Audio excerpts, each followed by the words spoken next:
21st Century Entrepreneurship with Martin Piskarik. Maybe the best way to start is, can you introduce yourself, and are you an entrepreneur? Who are you? Who is Jan? So my name is Jan Vermeiren. I'm the founder of The Compassionate Leader. And since I'm the founder, I'm an entrepreneur, like many of the listeners of the podcast. Are you a full-time entrepreneur, or you are still having full-time job and being an entrepreneur? No. I'm a full-time entrepreneur. This is my... So you are for real? Yes, for real. This is my second company. I sold my previous company. Was called Networking Coach a few years ago. And then I started this one. Was that a successful story? Oh, do we have 3 hours for all the successes and all the failures? Yes, we have. Let's copycat Joe with his podcast, 4+ hours with Elon Musk and other guests. So it's, yeah. No, I mean, are you satisfied with the sales process? Did you sold it well? It was,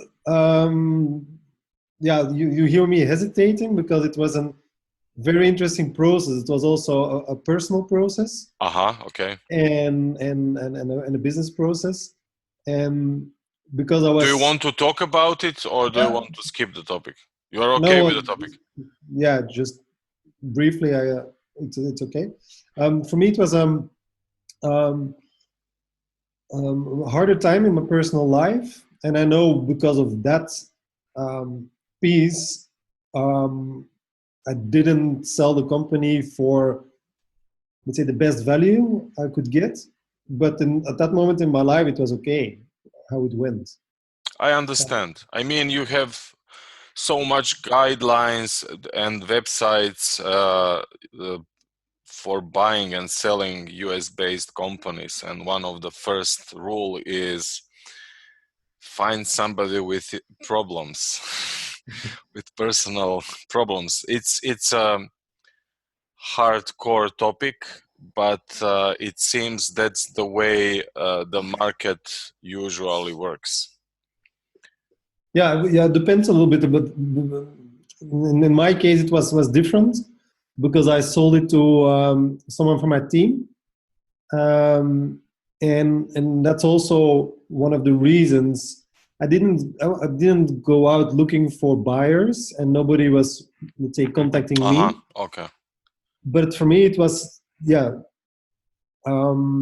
was it a lesson learned?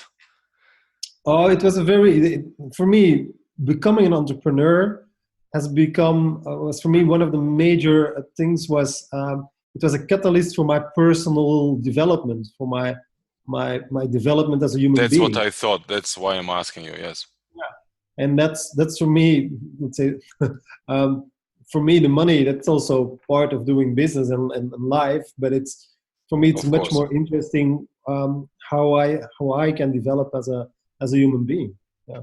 Absolutely. So basically, you are developing yourself, not only your business, if I understand you well.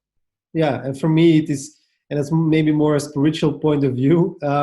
It's also what happens in the business is it's showing what is going on in my personal life.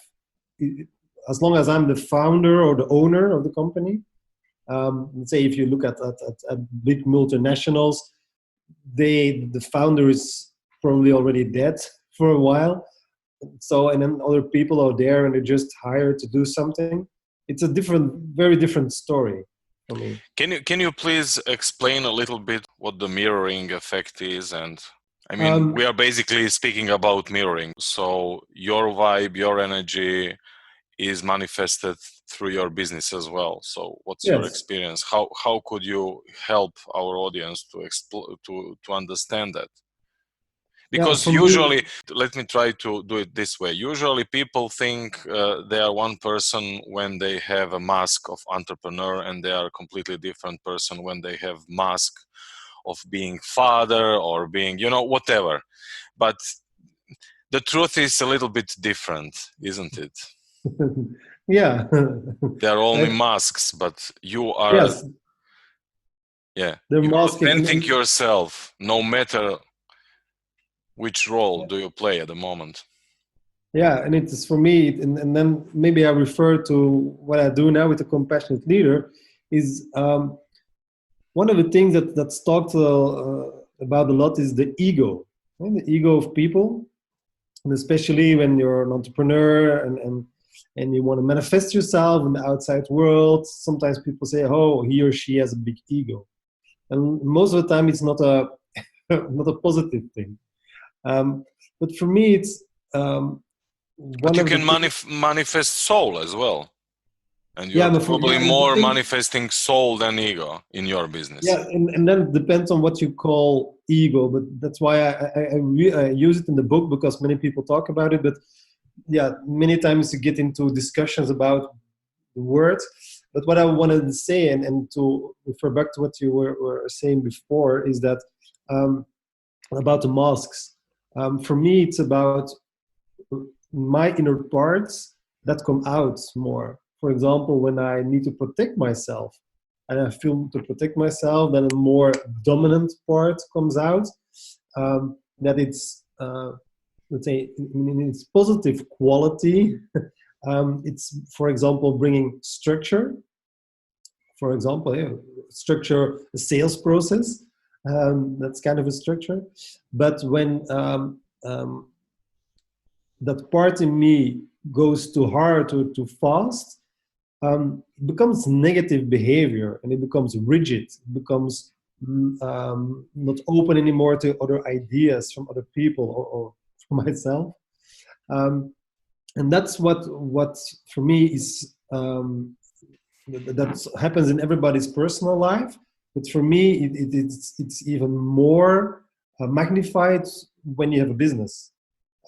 Then more things come on your way. You need to work with maybe a team, but also with suppliers, with customers, maybe business partners, with the government, um, with the delivery guy for the mail or a package or whatever, and yeah, many more opportunities for self-development and to discover which of the parts are, let's say, are balanced and which of the parts myself are not balanced yet, can be seen.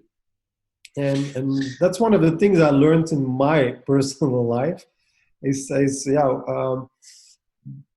that um, that it's about, there are many points of view of life and how to evolve and so, but for me it's really about the balancing of parts, and that for me was a real breakthrough in my own life, and it helped me to become more compassionate, and becoming more compassionate helps me also to become more successful. So that's also a message I'm sharing in the book.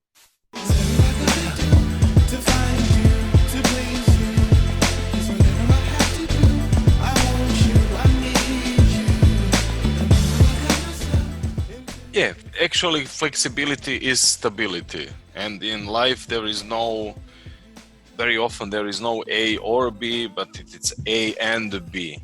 And a lot of people do not understand that. And I like the way you express that topic. You are based in Belgium, or where are you Yes. based? Yeah, You're based in Belgium. Belgium. I have a friend from Belgium, and there is a difference between expressing yourself in Belgium and, for example, in the US, isn't it? Yeah, if you generalize it, yes. I mean, I am. We will Yeah. not go too deep into the neuro-linguistic programming topic, but let's stay on generalizations and say there are some cultural differences. So, for example, or maybe not, I don't know if you can help me. So when you sit with a friends in and drink cafe or beer or whatever, do you think, okay, maybe you per se is not the great example because you are in personal development business on some way, but for any other person in Belgium, are they communicate each other on the same way as in the US regarding their personal issues, problems, personal development, or are you culturally speaking more closed in that field of communication, or is it the same as in the US? So not so easy to answer that question, because when I just look at I Belgium, know. I it's a like very complex to do country. complex questions. I'm just kidding. No, Belgium is a complex country as well. We have a Dutch-speaking part in the north, and we Okay. have a French-speaking part in the south, and that's already different culture. That's already, yeah, people already behave differently. And then we have the capital, that's Brussels, and Brussels is kind of, and it's the capital of Europe, which has also another kind of energy So because it of is many a very expats there. complex topic. Yeah, it's it's very small country, but a very complex one. But let me answer differently to your question. Is when I see um, the difference between, if you say the states and let's say the Eastern way, is the states is okay. Let's do business. Let's do business with each other, and let's get to know each other along the way. While in the East, it's like, okay, let's first get to know each other and then do business. And then let's say, I think Europe is it's in between. And if you look at, for example, the Netherlands, which is north of Belgium, they're more like the Americans. And the more you go south in Europe, the more you're already going more to the Eastern way. But again, it's hard to generalize It that way. is But hard. It is hard. And one of the reasons why I'm asking you that is, what is your target market? So it's a very complex environment if we are talking about European Union, but we are living in a age of internet and online Mhm. business. So do you have a specific market? Do you target the US as a market, or a specific type of people, of Yeah, for me, readers? let's say let's say if you talk about target markets, for me it's a very let's say very non-human way to describe things. But okay, let's go with the term. For me, Okay, let me rephrase the question.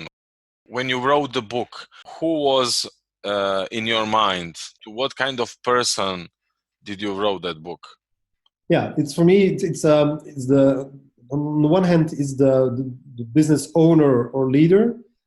On the other hand, are the coaches and people who are interested, or maybe even more interested or eager to go from what I call the positive vibe to the inspiring vibe.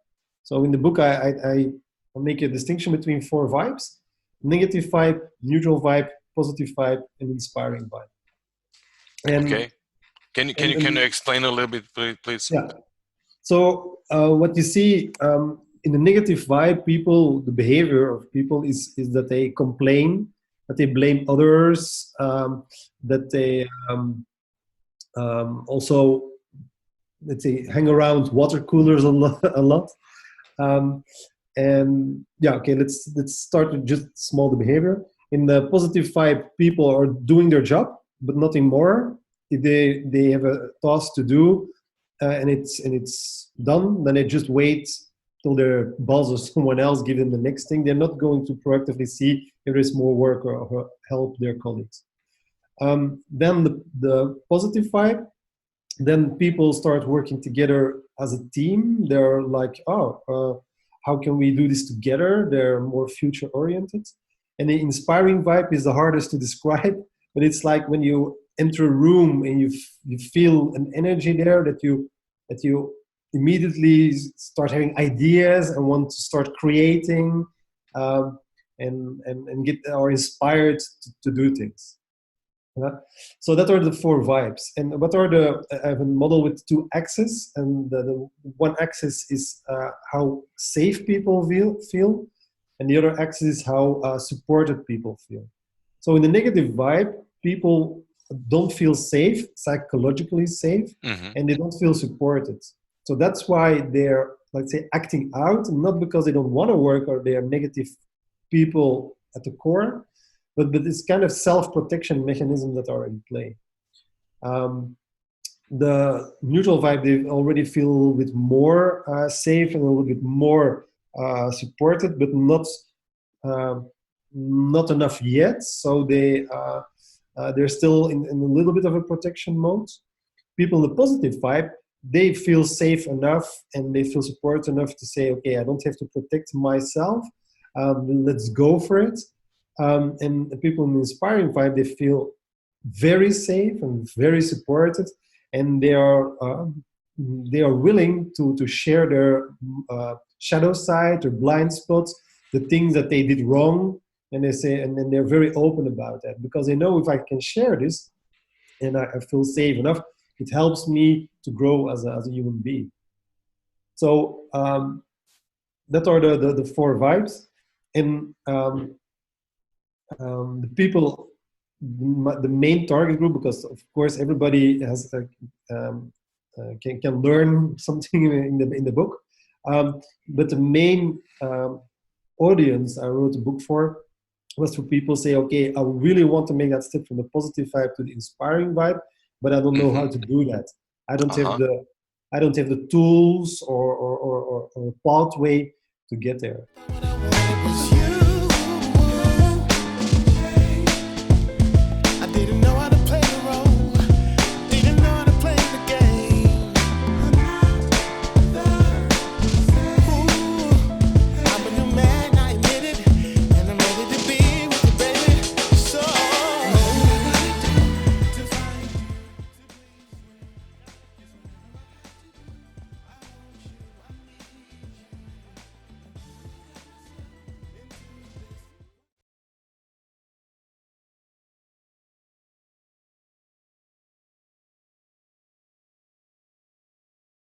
I'm just looking at our correspondence before the podcast, and one of the things you wrote me is how important the focus is on what leaders can do themselves and how they can support their teams.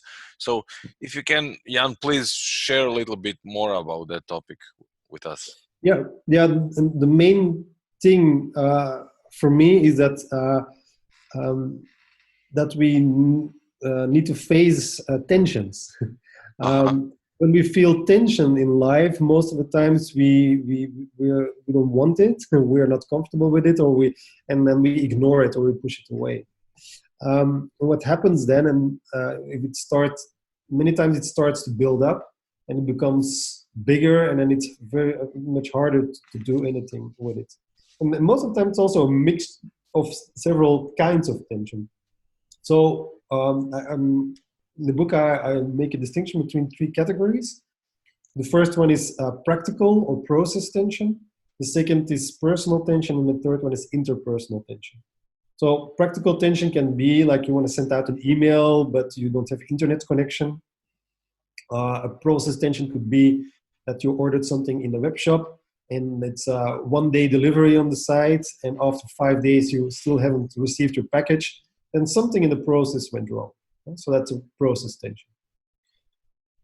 Then personal tension could be many people have a fear of speaking in public. That gives them a personal tension. Or you also see many entrepreneurs that they set out goals. They say, oh, I really want to reach this goal. I really want to accomplish this. But most people, most entrepreneurs that you ask that question again 6 months later, like, hey, how did it go? Did you reach your goal? Most of them haven't reached that goal. And what happens then also that they feel kind of ashamed, or they start blaming themselves, and they just pull themselves down and decrease their vibe at the same time. So that's kind of a personal tension. And then interpersonal tension is between people, right? That you don't feel comfortable in someone's company, or you have a fight with them or a conflict. And it could be someone from the team, could be a supplier, could be a customer, could be anyone. And what happens most of the time, because most of us don't really know how to deal with those tensions, is that they start to mix. So, for example, what happens in many entrepreneurs' lives is they, yeah, they don't have internet connection, and they just wanted to send out an email to a customer, and it's very important customer for them. So it's something practical. The email can get out, but then they say, "Oh no, the customer won't receive my email, and it's very important what they're going to say, or they're going to yell at me, or they're not going to do business with me," and it gives them a personal tension. And then they say, "Okay, I need to have a solution for this," so they call their provider, but since they then or not, since they didn't do anything with that personal tension, most of the times it comes out in the interpersonal contact. So they start yelling or blaming the company when they have the help desk agent on the line. And yeah, of course, that help desk agent is like, "Oh, what's going on here?" that energy comes to me, so I'm going to go in a defensive position, and then you get an interpersonal conflict. While it's at the core, it's just a practical thing. And maybe when you're fighting on the phone with the customer service agent, maybe the internet is already running again. And that's what happens a lot. It becomes a mix, and when we have those mixes, it becomes harder to see what's really about. We have the practical tension, and then we have a layer of personal tension above that, and then we have on top of that the interpersonal tension, and we have to kind of drill down through those two layers of tension to really solve what's really about. So one of the most, to answer your question, so one of the most important things for me in life, both as a human being and as an entrepreneur, is to really see what is the tension about, what kind of tension is it, what does it do to me, and what I'm going to do it when I'm in contact with other people. I like the structure and layers you talked about. Can we find specific steps or a model how to approach to pretty complex structure in your book? So are there any guidance? So yes, are you helping us on some way how to navigate through all that? Yeah, so I've created what I call the DUIT process. And so DUIT is an acronym, it's 4 steps. So the D stands for detect and face the tension. So instead of ignoring it, I'm gonna face it. So it takes 1 second, this step, but you need to take it. You need to say, okay, I see the tension or I feel the tension. Okay, now I'm gonna look at it and not ignore it. So that's step 1. Step 2 is U. The U stands for understand and solve the tension. Okay. Yeah, and understand means what kind of tension is it? Is it a practical tension? Is it a personal tension or an interpersonal tension? So and sometimes it's a mix. So then we have to. I mean, it's very very interesting approach. It's like I'm reprogramming myself on some way. yeah. That Maybe.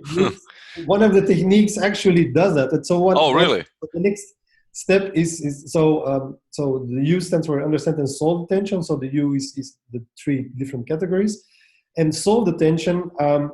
I have in each category I have a technique to do that. So for the interpersonal tension, it's called a compassion technique. Is when you feel disadvantaged by someone else, when you feel limited by someone else, you can do the technique and you will feel a lot more free and see more options again. For the practical tension, I have compassionate problem solving. It's especially when you can do it for yourself, but especially with others and with the team, it's very, very powerful. Because many times what happens when you have a practical tension, people start blaming someone and finding a scapegoat. But the problem then is that most of the time the person that is blamed is also the one who needs to solve the problem or needs to help in solving it. But it's very human, let's say, common human behavior. When I'm blamed, I'm going into defensive mode. So yeah, that's not a good way to do this. So in the compassionate problem solving, we get rid of the blaming part, and we define the problem, the practical tension, in an objective way, but also not only objective way, without blaming someone, but also what the impact on the organization or the team or the individual is. And that's just putting it in objective words and adding the impact does something. It's something we don't normally do. Many times it's just like, the internet doesn't work, that provider sucks. It's just venting, it's complaining, it's getting rid of the tension. But many times we don't voice it, we don't put the words in it. That helps to find a solution. So that's the second technique. And then the third technique in this for solving the personal tension is called the ABCs of distressing. I learned that from another lady in Belgium, Marina Rinslag, and she invented this technique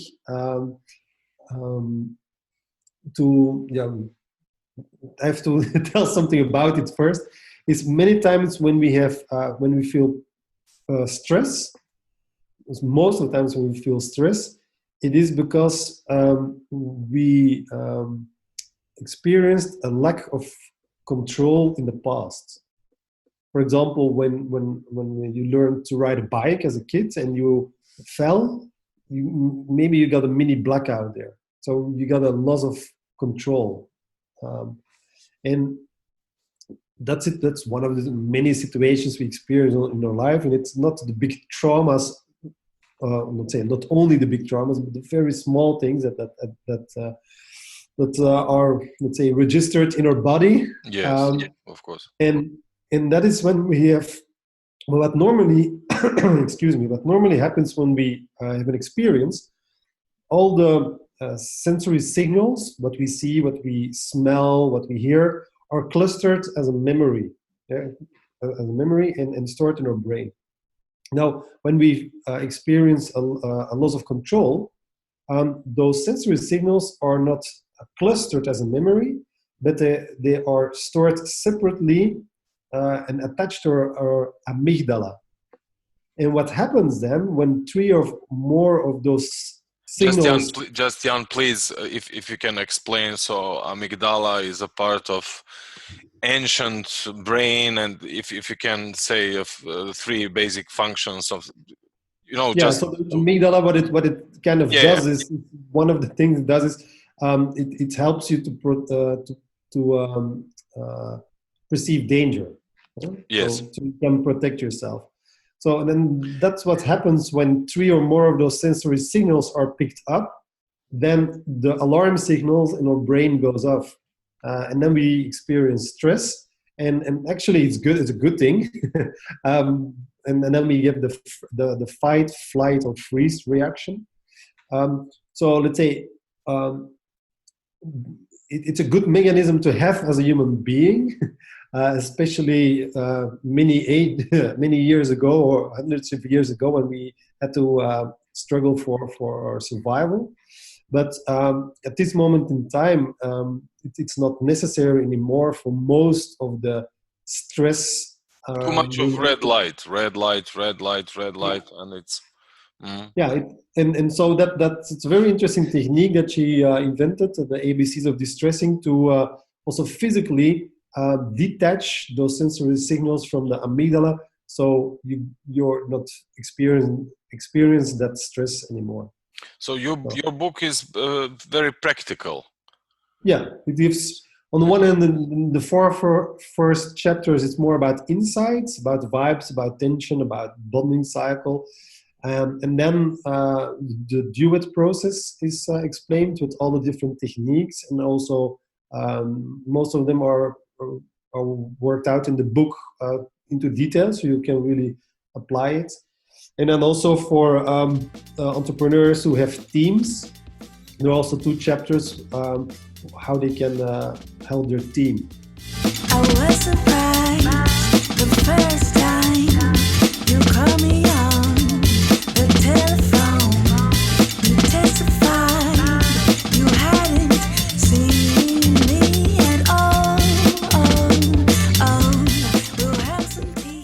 I suppose it's not only about the book. Are you giving additional support? Do you have a coaching sessions or consulting or? Yeah, so the book is, the idea was that for many most cases people can already use the techniques from the book, but sometimes when it's about blind spots, it's harder to do that on your own. There are techniques in the book to help you with that, but sometimes it's still hard to do that. And then it's always easier to work with a coach. So that's something I do. And also now training more coaches. So there are more people They're capable available. of sharing your knowledge. Like a TPT, training actually program, something like that. So they don't know about all the techniques, and they can apply it with their own clients or with people who contact us. But also, I give a lot of presentations and in the training courses, and also in companies. Sometimes we also facilitate teams. So we would not only the entrepreneur, right? When people are solo entrepreneurs, so business owners, and it's kind of a coaching session. But for me, I like to call it more a sparring partner session. It's more an equal. Feel those words for me are more equal, sparring partner and coach. Sometimes there is an association with that word that a coach is higher or whatever, but it's not equal. So that's why I don't use the word coach. Yeah, sure. I understand. What is your business model? Do you have any, I would not say tips and tricks, but did you find something specifically good for your business that you are practicing on a daily basis? Or? Another 7-hour podcast. Of course. Okay, my top things, because you asked many questions. So my previous company is called Networking Coach, and if people know me, it's my second book was called How to Really Use LinkedIn. So that's my main medium still. Very proud that we were the first LinkedIn training partner in the world. So as a small Belgian company. Wow, that's amazing.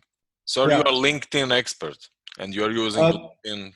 Yeah, so I sold that company, so I'm not doing anything with that anymore, but I'm using it myself. All the tips I shared, all those for more than 10 years with lots of Jan, people. you are very humble, and that's beautiful. But believe me, you are a LinkedIn expert. I mean, considering other people. Let me share one big thing that most people don't get or not know.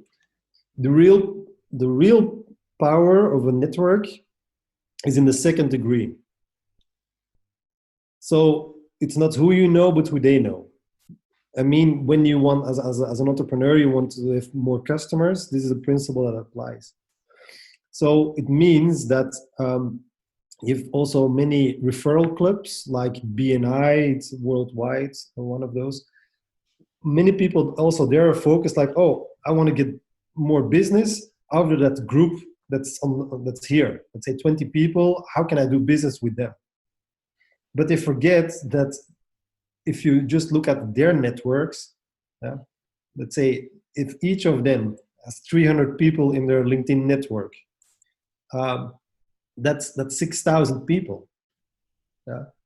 So it's much more just from quantity. Many more opportunities are there than in that first degree network. Now the clue is you have to have a good relationship with your first degree network, otherwise they cannot help you. So that's also why I tell people not to just randomly connect with others, because they don't know you, you don't know them, so you cannot really help each other. So build your relationship with your first degree network, and then use LinkedIn to see who's in their network and ask them to be introduced.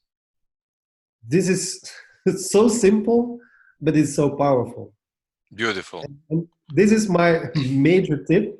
I shared it with Beautiful. I don't know many people, 100,000, millions. I don't know how many people read that book. Can you share that with my partner Daria as well, please? Because sometimes she's telling me, that LinkedIn, that's bullshit. Yeah. It's Okay. not for making business. What would you say to Daria? Is it a bullshit story, or you can make a of course business not. via LinkedIn? It's amazing business tool if you use it the right way. Because what I'm saying is use LinkedIn to see who is in the network of your first degree connections, and then stop using LinkedIn. Then pick up the phone. So, for example, us. You call me. You say, "Okay, I saw that guy is in your network. Can you introduce me to him?" And then we just talk a little bit about the connections, and because maybe I'm connected with the other guy on LinkedIn, but the relationship is not that good. Maybe I also connected in the early days of LinkedIn. I also connected randomly, so there are still some of those fossils left. Yes. But that could be the case. So that's one of the things that you need to check in a phone call. And then what I call in that book, in How to Really Use LinkedIn, the magic mail. What does it mean is that I introduce you to the other guy in one email. Yeah? So you can see that I did that, and you can follow up. So I don't have to be in the middle anymore. And this is a very powerful approach. So what many people don't get about LinkedIn, they say, I need to have a good profile. Yes, you need that, but not for the reason that many people think. Many people think, I need to have a good profile, and then people will find me and call me or contact me and do business with me. No. And they are not engaged, and yeah, their engagement level is zero, probably. Yeah, and that's not, and they're just like waiting for something to happen. Just waiting, yeah. Now, why do you need a good profile? Is because if I will introduce you to, let's call the other guy Jack says, I don't know this Martin guy. Who is he? And then he looks at your LinkedIn profile and then says, okay, I see what he's doing. Okay, this might be interesting. So you need to have a good profile when you're introduced by someone else that you are the expert you claim to be. That's why you need to have a good profile. For me also, when people say, I don't have time to post a lot on LinkedIn, that it's, for me, it's absolutely not the first thing to do. That's what I told all companies. We worked from over 500 companies in the world, and many major ones like Nike, Siemens, IBM, a lot of banks, all told them the same thing. If you have time left, okay, then you are very active on LinkedIn posting things, but it's not the first thing to do. First, make sure that your profile is good and you build your network, but then start looking in the second degree network and ask for those introductions. I was feeling cute, unexpectedly you didn't call me at all. Yeah, you didn't call me. Why didn't you call me? That's kind of the main thing to do about LinkedIn. There's lots and lots of details. Of course. But people can buy your first book and learn more about LinkedIn. Yeah, it's still available, I think, but it's How to Really Use LinkedIn. That's the 3rd edition. That's updated again, but it's not my name on it anymore, but the guys who took over my company. Then, guys, you will need to call Jan, and he will give you a special price, and he will coach you how to use LinkedIn. By the way, now I understand why you have such a good structure in your second book, because on most cases, my background is IT. So I was one of top programmers during high school on the state level, and um, I was involved in tech companies, etc. So that gave me a good structure of thinking. And when I started with personal development, I still had my structure of thinking. And there are a lot of personal development experts, even gurus, without a good structure. Mm-hmm. And very often you need to have a good structure because people are not aware of their wholeness, they are not aware of their body, they are not aware of their they are aware of their thoughts.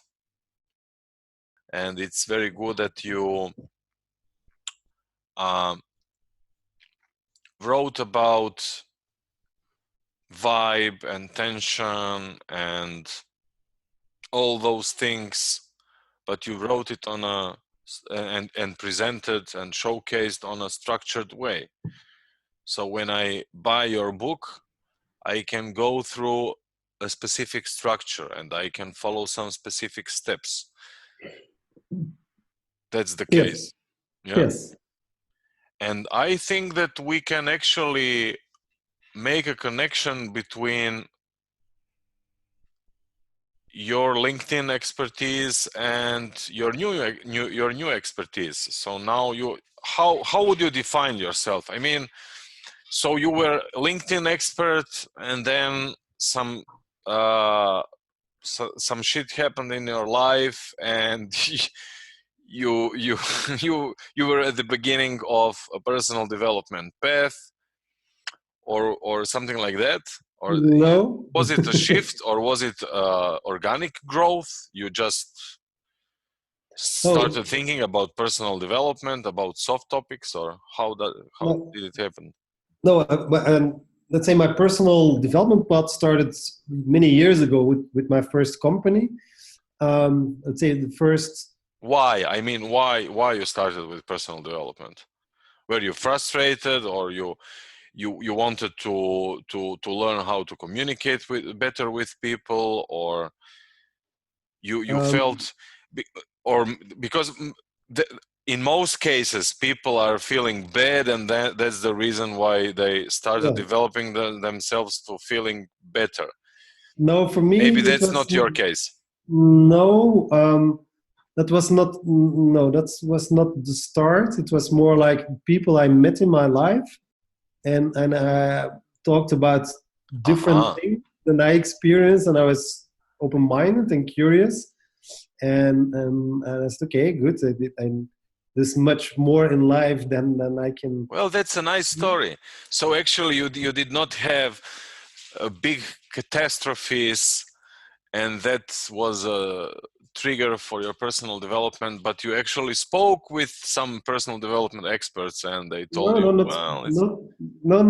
I didn't speak to a personal development expert. Just people I met in my life, just on a personal, just say, people who shared their experiences. So you're a pretty open person then. Yeah. Yes.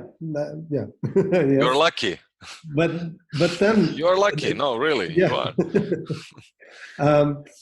But I don't want to say that didn't have let's say the midlife crisis and everything that's involved with that, and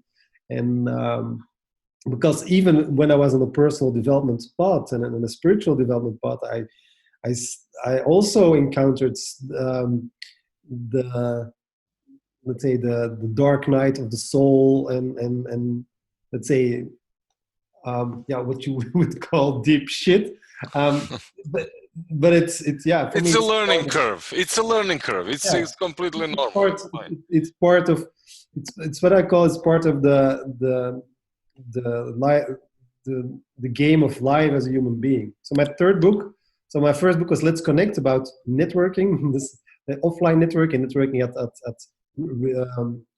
conferences and stuff like that. My second book, How to Really Use LinkedIn. Then when I sold the company, then I said, okay, I'm not going to do anything for a year, a sabbatical. But then after 3 months, the third book said, sit down and write me. So it's called Life is a Game. It's really about personal and spiritual development, and also part of my own process. And it's what I was doing myself and my team in the background. When the company, Networking Coach, where we had a team, but I only worked with people who had interest in personal development. And I didn't work with employees, but only with people who were self-employed. It was a specific structure. But for me, it was the way that worked for me and still works now. And then for me, it was like, okay, how can I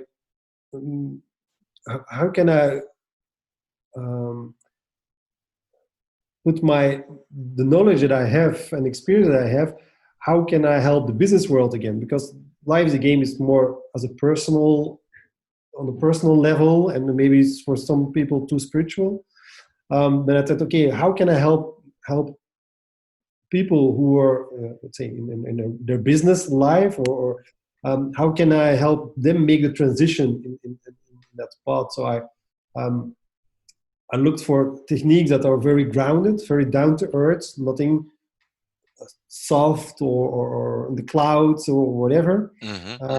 So for me, it is still spiritual, but for me, spiritual it's also very down to earth, very day to day. It's not something when you meditate or when you're in church or whatever. It's what we do every moment of the day.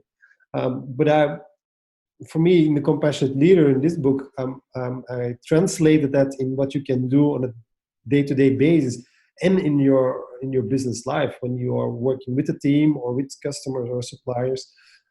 What can you do there? So Jan, we spoke about so much topics. I wanted to cover as much as I could, as you are a very interesting person and a great expert on many fields, and you have very good basis, and you are on the right path for making even bigger things on a global scale with your holistic approach and specific structure. So I want to wrap up on some way, but you need to help me. So please help me. Yeah, one of the things. Do you have one-liner or something? So yeah, one thing I didn't mention why I also wrote a book for entrepreneurs, and I talked about the vibes and why I want to help them transition from the positive to the inspiring vibe, is that not many people realize that their own vibe level is the ceiling for the vibe level of the people that are working with them. So it means if my vibe level is neutral, I can only people who are in a negative or a neutral vibe level will work with me, both as a team, as suppliers, as customers, as business partners. And that's not what you want. As an entrepreneur, you want to work with the best ones. So you need to raise your vibe first, so the inspiring vibe, so you can attract also all those people in that inspiring vibe as well. Could we have a better end of this discussion? I don't think so. Can you please tell us, is there a website, or how can we contact you? Yeah, so the website is called thecompassionateleader.org. So the name of the book is also The Compassionate Leader, and the website, thecompassionateleader.org. And people can also find there some free resources. There's a free ebook. There's a free community for people who feel, let's say, inspired by this, or they feel connected with what I'm telling today. There's also a free video of the compassion technique. So there are lots of free stuff, free articles, of course, I would say, that people can find on the website. So we can learn a lot. Yes. Thank you, Jan, for being in 21st Century Entrepreneurship. You're very welcome. Thank you. Thank you for listening to our guest stories this week. 21st Century Entrepreneurship with Martin Piskarik.